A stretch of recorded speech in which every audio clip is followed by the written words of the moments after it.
नमस्कार, आप सबका स्वागत है यूट्यूब चैनल मैथमेटिक्स रिचार्ज में। और आज का जो वीडियो है वो क्लास 9th का है।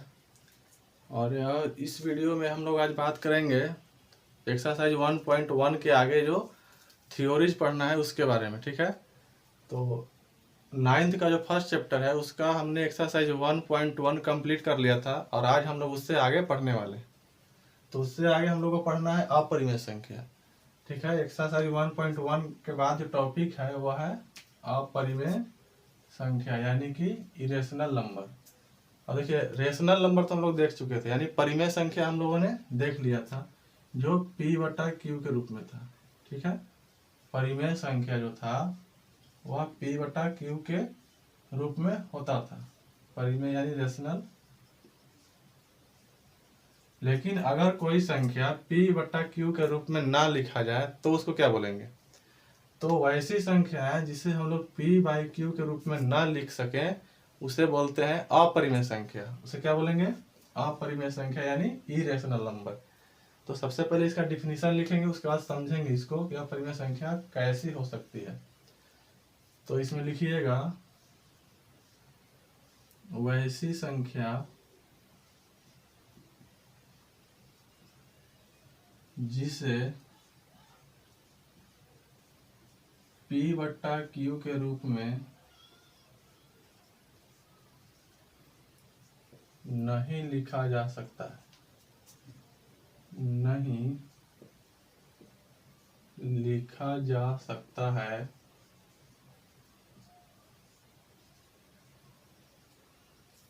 उसे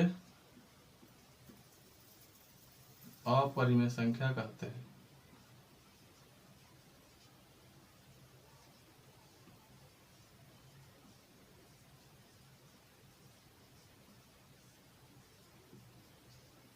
ठीक है, यानी कि number which is not written as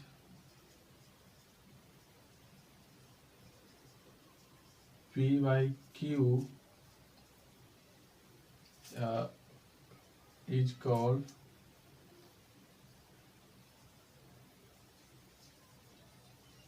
irrational number।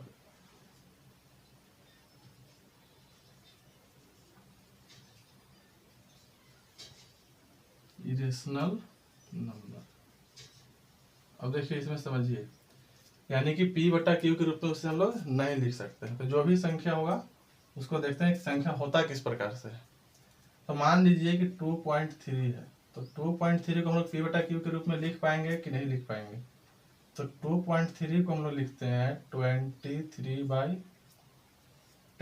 तो इसे तो हमने P/Q के रूप में लिख दिया।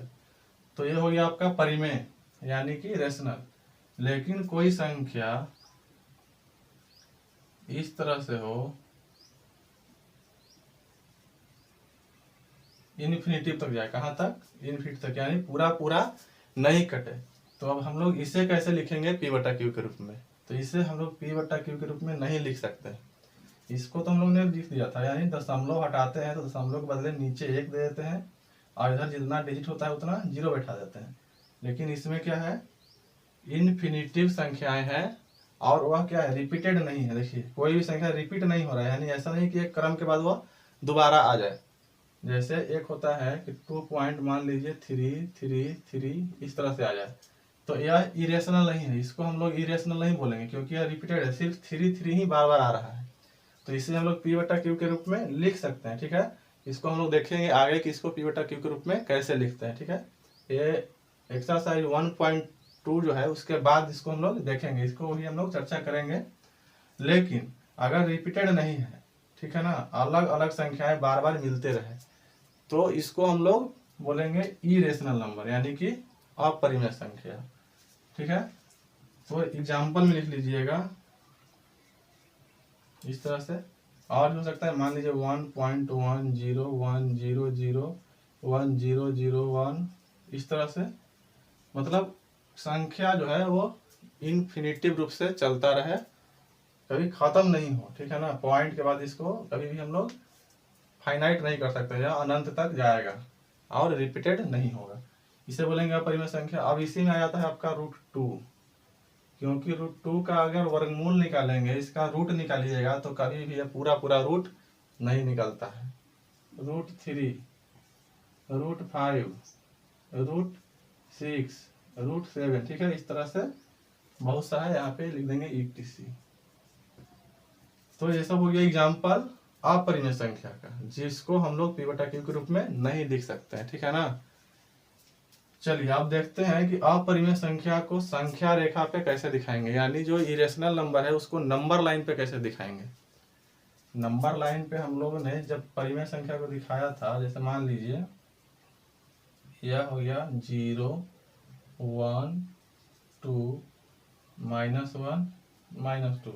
अगर हमको दिखाना है परिमेय संख्या 1/2, तो 1/2 तो दिखा सकते हैं, 0 और 1 के बीच आएगा, क्या आएगा, 0 और 1 के बीच आएगा आपका 1/2। लेकिन इस तरह का जो अपरिमेय संख्या है, क्या इसको इस पे दिखा सकते हैं, तो हाँ दिखा सकते हैं, क्योंकि सभी संख्याएं को हम लोग नंबर लाइन पे रिप्रेजेंट करेंगे। आप उससे पहले देख लीजिए कि अपरिमेय संख्या और परिमेय संख्या दोनों को अगर एक ही ग्रुप में डाल दिया जाए तो कौन सा संख्या बनेगा। यानी कि मान लीजिए कि परिमेय संख्या है, सबसे पहले क्या होता था, पूर्ण संख्या, प्राकृत संख्या, नेचुरल नंबर, प्राकृत संख्या, ठीक है। इससे बड़ा हो जाएगा आपका पूर्ण संख्या, कौन हो जाएगा, पूर्ण संख्या। क्यों बड़ा होगा, क्योंकि इसमें एक 0 बढ़ जाता है। प्राकृत संख्या जो है नेचुरल नंबर, नेचुरल नंबर, ठीक है। पूर्ण संख्या यानी कि होल नंबर। देखिए प्राकृत संख्या का जो ग्रुप होता है वह 1 से लेकर के इन्फिनिटी तक होता है, जबकि पूर्ण संख्या का जो ग्रुप है वह 0 से शुरू होता है और इन्फिनिटी तक होता है। यानी इसमें की सारी संख्या इसमें आ जाएगी, यानी पूरा का पूरा प्राकृत संख्या आपका पूर्ण संख्या वाले डब्बा में आ गया। अब पूर्ण संख्या से भी बड़ा क्या होता है, तो पूर्णांक होता है। कौन होगा, पूर्णांक।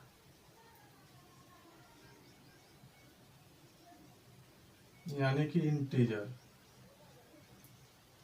इंटीजर बड़ा कैसे होता है, तो इंटीजर में आपका निगेटिव और पॉजिटिव दोनों संख्या आती है, यानी -∞ से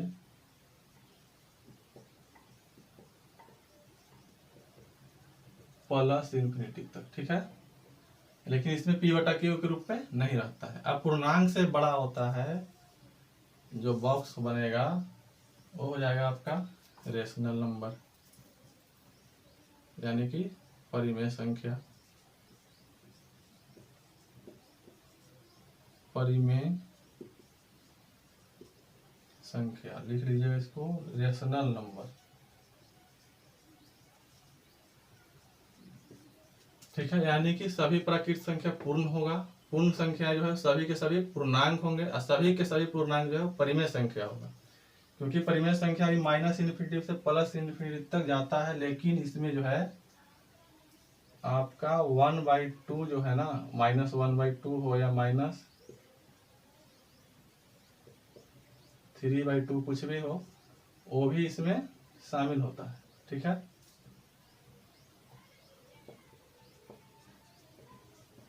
वन टू मान लीजिए 3/2 है, 3 है, इस तरह से इन्फिनिटी तक। तो जो परिमेय संख्या है उसमें सभी के सभी पूर्णांक आ जा रहे हैं और साथ में इसमें कुछ और भी संख्या है जो p/q के फॉर्म में है, वो उसको हम परिमेय संख्या बोलते हैं, यानी रेशनल नंबर। तो प्राकृत संख्या वाला पूरा बॉक्स जो है पूर्ण संख्या के अंदर आ गया, यानी सभी के सभी नंबर इसमें आ जाएंगे।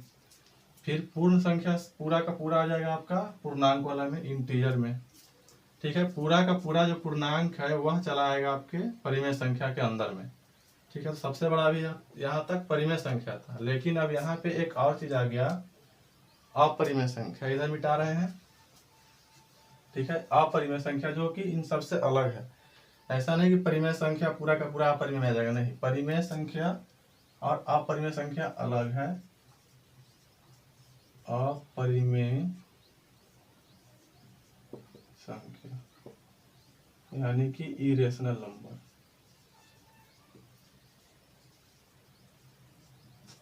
ठीक है, अब एक नया चीज आ गया, अपरिमेय संख्या। यहाँ तक हमने परिमेय संख्या देखा, अब एक और आ गया अपरिमेय संख्या। जब दोनों को मिला देंगे, यानी दोनों को मिला करके जो बड़ा वाला बॉक्स बनेगा, ये हो जाएगा आपका रियल नंबर। रियल नंबर यानी कि वास्तविक संख्या।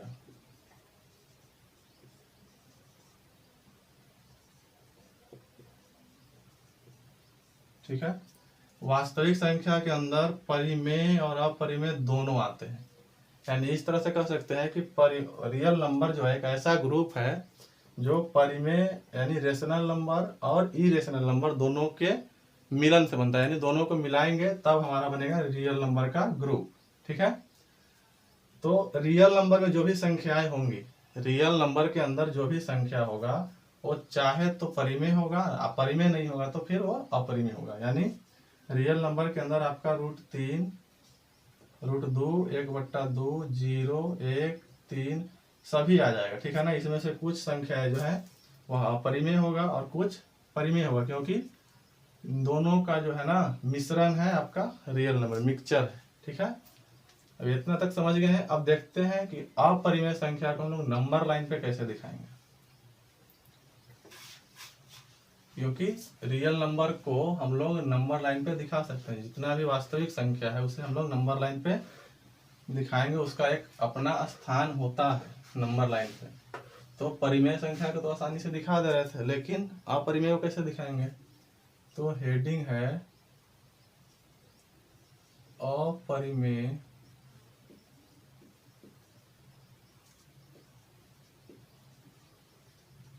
संख्या को संख्या रेखा पर दर्शाना।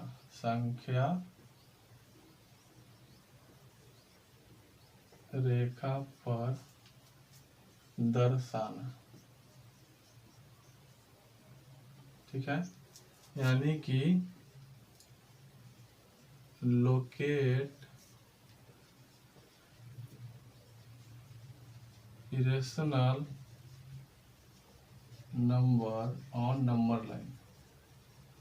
ऑन होगा यहाँ पे,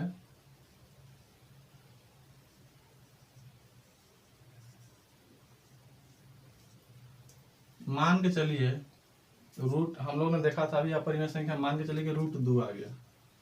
अब इसको हम लोगों को दिखाना है कि √2 को हम लोग नंबर लाइन पे कहाँ पे इसका जगह होगा। ठीक है, नंबर लाइन इस तरह से होता है, बीच में इसको अगर 0 लेंगे तो इधर पॉजिटिव वाला भाग होता है और इधर निगेटिव वाला भाग इस साइड हो जाएगा। लेफ्ट साइड में निगेटिव और राइट में पॉजिटिव। ठीक है, अब हमारा क्वेश्चन है, एक क्वेश्चन है कि √2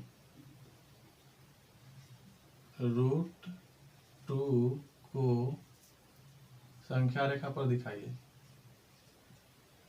संख्या रेखा पर दिखाइए।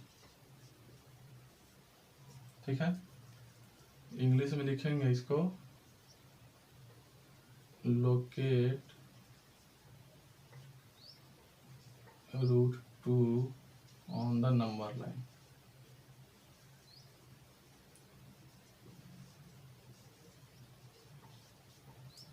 अब देखिए इसमें क्या करेंगे, सबसे पहले कि हम लोग इसको भी मिटाते हैं, इसको फिर से बनाएंगे। अभी इसको मिटा देते हैं फिलहाल। अब देखिए √2 को हम लोग लिख क्या सकते हैं,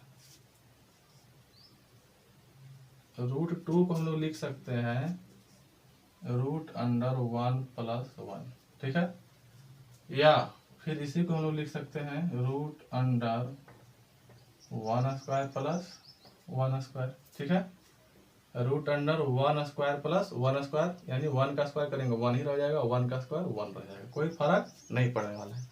अब ऐसा क्यों किए? तो देखिए ऐसा क्यों किए हैं ताकि हमको जो है ना √2 को नंबर लाइन पे दिखाने में आसानी हो जाए। अब देखिए इसको करने का फायदा क्या है।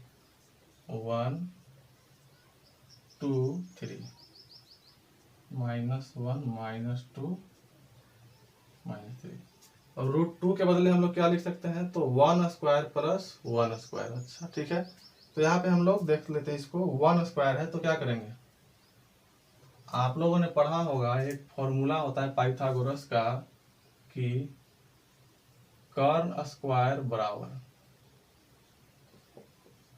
लंब स्क्वायर जोड़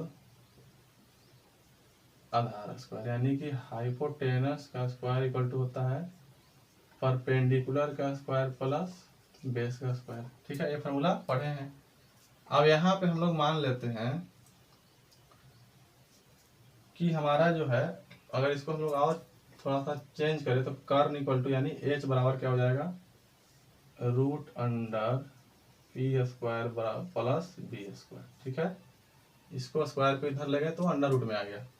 तो अब देखिए ये जो हमारा है इस फॉर्म में आ रहा है, यानी कि इधर आपका √2 जो है h हो जाएगा और इसके अंदर जो 1 स्क्वायर है वो हो जाएगा p और ये हो जाएगा b। अब इस तरह से क्यों कर रहे हैं, तो देखिए अब हमारा कितना लेना है, बेस कितना लेना है 1, यानी कि 0 से 1 तक हमने बेस ले लिया। ठीक है, ये हो गया आपका b। अब हमको परपेंडिकुलर भी 1 ही लेना है। कितना लेना है, परपेंडिकुलर 1। तो मान के चलिए कि हमने यहाँ से यहाँ तक 1 सेंटीमीटर लिया या जो भी है, 1 इकाई है। अब यहाँ से हम हाइट जो है ऊपर की तरफ वो भी कितना लेना है, 1 लेना है। तो जितना हमारा इधर का लेंथ है उतना ही लेंथ हमारा इधर भी होना चाहिए। तो स्केल से इधर नाप लेंगे इस तरह से, और यहाँ पे परपेंडिकुलर होगा 90 डिग्री का एंगल बनना चाहिए। ठीक है, जो भी लाइन खींचेंगे स्केल के माध्यम से या चांद के माध्यम से खींच लीजिएगा प्रोटेक्टर की सहायता से।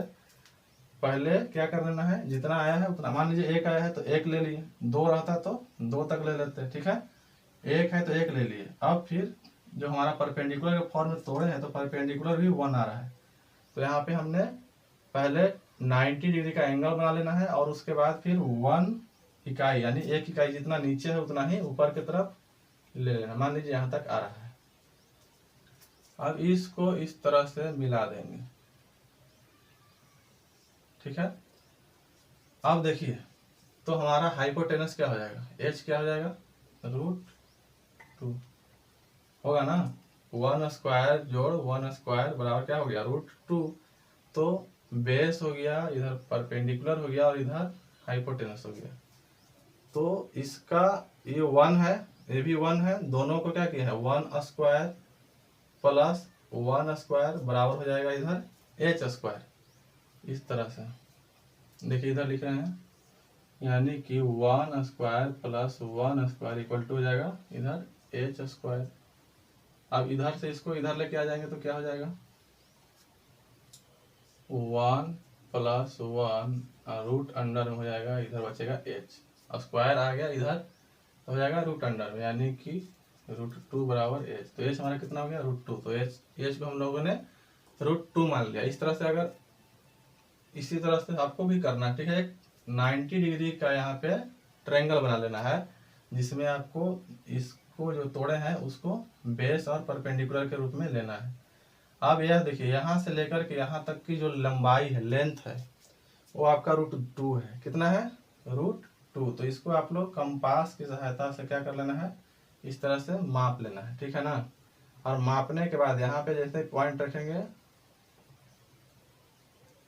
देखिए यहाँ पे जैसे ही पॉइंट रखेंगे इस तरह से कंपास को लगा देना है और फिर इसी को हिलाना नहीं है। ठीक है, इतना ही नाप करके फिर नीचे इस लाइन पे कट कर देना है। यहाँ पे मान लीजिए कट रहा है। ठीक है, तो यही पॉइंट जो है आपका हो जाएगा √2। अब कैसे होगा, देखिए हम लोग जो लंबाई ले रहे थे √2, ये लंबाई √2 है। ठीक है, तो इसी लंबाई को तिरछा न लग करके सीधे इस लाइन पे लेके आएगा। ठीक है, इसको घुमा के यहाँ लाइन पे लेके आएगा, यानी कि यहाँ से ले करके यहाँ तक की जो दूरी है वह हो गया √2। तो हमारा √2 यहाँ पे मिल गया। ठीक है, अब इसी प्रकार से मान लीजिए √3 को कहेगा, तब कैसे करेंगे? तो चलते हैं देखते हैं √3 को। √3 को हम लोग किस तरह से दिखा सकते हैं। ये हो गया √2 के लिए। अब मान लीजिए √3 को बोलेगा तो √3, तो वही काम करना है आपको। नंबर लाइन खींचिए 0 1 2, इधर में जाएगा -1 -2।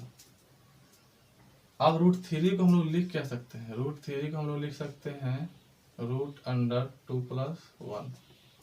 इसके अलावा तो और इसको कुछ नहीं कर सकते। अब इसको हम लोग कैसे तोड़ेंगे? अब इसको हम लोग b² जोड़ p² जो था हमारा √अंडर में h बराबर, उस फॉर्म में कैसे तोड़ेंगे? तो इसको तोड़ने के लिए यानी इसका स्क्वायर होना चाहिए। यहाँ पे तो 1 था तो 1 का स्क्वायर तो कर लिए, लेकिन यहाँ पे 2 है तो किसका स्क्वायर 2 होता है? तो हम जानते हैं कि √2 का स्क्वायर करेंगे तो 2 मिलेगा। ठीक है, और +1, 1 का स्क्वायर 1। तो कहने का मतलब है कि हमको पहले √2 दिखाना पड़ेगा और उसमें क्या करना है, एक और आगे तक जाना है। तो पहले हम लोग √2 दिखाएंगे इस पे नंबर लाइन पे। जैसे पहले दिखाए थे √2 को, तो √2 हमारा किस तरह से मिला था? यहाँ 0 से 1 ले लिए थे और फिर 1 ऊपर, और जो हमारा परपेंडिकुलर मिला था यही था हमारा √2 यहाँ पे। ठीक है, तो अब क्या करना है, मान के चलिए कि बेस को हम लोगों ने √2 ले लिया। बेस को क्या कर लेंगे, √2 और परपेंडिकुलर जो है उसको 1 मान लेंगे। तो हमारा यहाँ पे √2 मिल रहा है।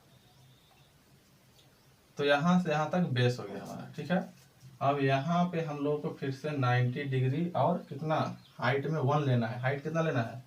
1, जितना इसका हाइट था उतना ही लेना है।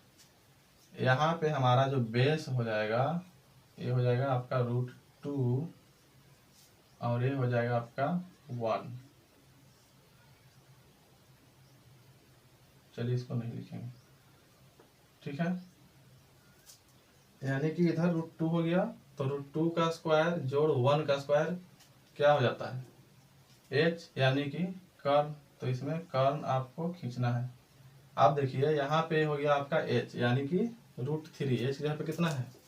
√3 है, तो आपका √3 हो जाएगा ये वाला का। ठीक है, यहाँ से लेकर के यहाँ तक की जो लंबाई है ये हो गया √3। अब इसी लंबाई को क्या कर लेना है, कंपास की सहायता से इस तरह से माप लीजिए और बिना कंपास को हिलाए सीधे इस लाइन पे कट कर दीजिए, यानी कि इधर ही कहीं कटेगा। तो ये हो जाएगा आपका √3। ठीक है, इसी प्रकार से आपको और भी जो संख्या है, मान लीजिए √5 है या कोई और संख्या है, तो उसको भी हम लोग दिखा सकते हैं। अगर इसको समझ में नहीं आया है तो एक बार फिर से देखते हैं। देखिए, सबसे पहले जो संख्या दिया हुआ रहेगा उसको हम लोग तोड़ेंगे h = b² p² के फॉर्म में, यानी कि जो पाइथागोरस प्रमेय है, पाइथागोरस का जो नियम है उसके आधार पे। ठीक है, पाइथागोरस थ्योरम पे। तो अब मान लेते हैं h = b² जोड़ p² के रूप में तोड़ना है। अब h को हम लोगों ने मान लिया √3, तो √3 को क्या लिख सकते हैं? √3 को लिख सकते हैं, यहाँ पे हो जाएगा √3 को आपको b² जोड़ p² के फॉर्म में तोड़ना है। तो b यानी किसका स्क्वायर करें, इसको हमने देखिए √3 को तोड़ा है तो 2 + 1 आया है, यानी b² जो है, b² किसके बराबर है? 2 के बराबर। b² हमारा हो गया 2 और p² जो है वो है 1।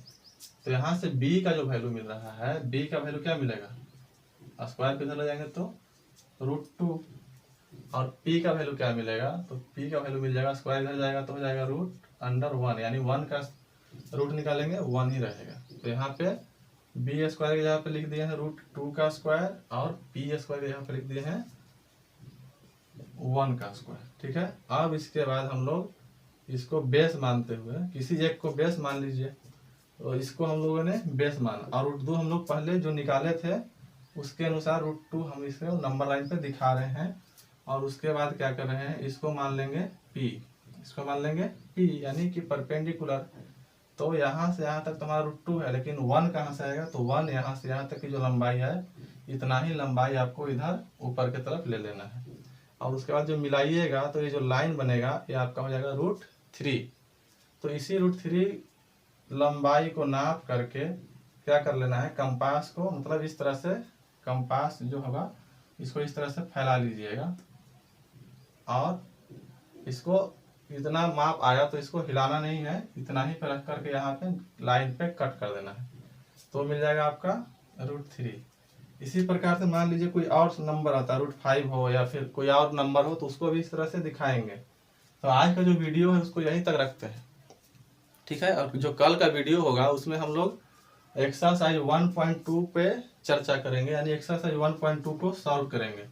उसमें इसी पे आधारित कुछ क्वेश्चंस है, ठीक है ना। तो कल का जो वीडियो होगा यानी नेक्स्ट वीडियो जो होगा आपका नेक्स्ट क्लास, उसमें हम लोग एनसीईआरटी बुक